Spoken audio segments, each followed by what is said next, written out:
তুই এদিকে তাকা, এদিকে তাকা। তোর চাওয়া পাওয়া কোনোটা আমি অপূর্ণতা রাখছি? ক।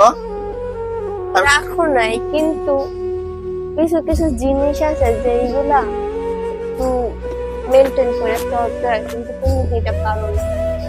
আমার কোনটায় আমি হাসি খুশি থাকি সেই জিনিসটাই তুমি দেখো না। না, তোমার হাসি খুশি আমি দেই না। তুমি আমি তোমার 100 বার কইছি তোমার ফ্যামিলি লাগে তুমি যোগাযোগ করতে পারো না, শুধু ওই যে ভালো লাগে আমার কাছে আসো আসো, আর না আসলে নাই। আমার ফ্যামিলি তোমার কি কামড়তেছে? না, আমি তাদের আমার সহ্য হয় না। আজ তুমি তাহলে তুমি যদি না থাকো তোমার বাইরে আমি কল দিয়ে দিই, তুমি চলে যাও, সমস্যা নেই আমার। হ্যাঁ আচ্ছা তেমন তোমার যদি আমার লাগে না থাকতে মন চায় তুমি যাও। গাইস, আপনারা তো সবসময় আমার দোষটা দেখে যান, আমার দোষটা দেখে যান, কিন্তু ওই যে কি রকম একটা শয়তান আপনারা আইডিয়া করতে পারবেন না। না, যে ফ্যামিলি আমার কখনো যে ফ্যামিলি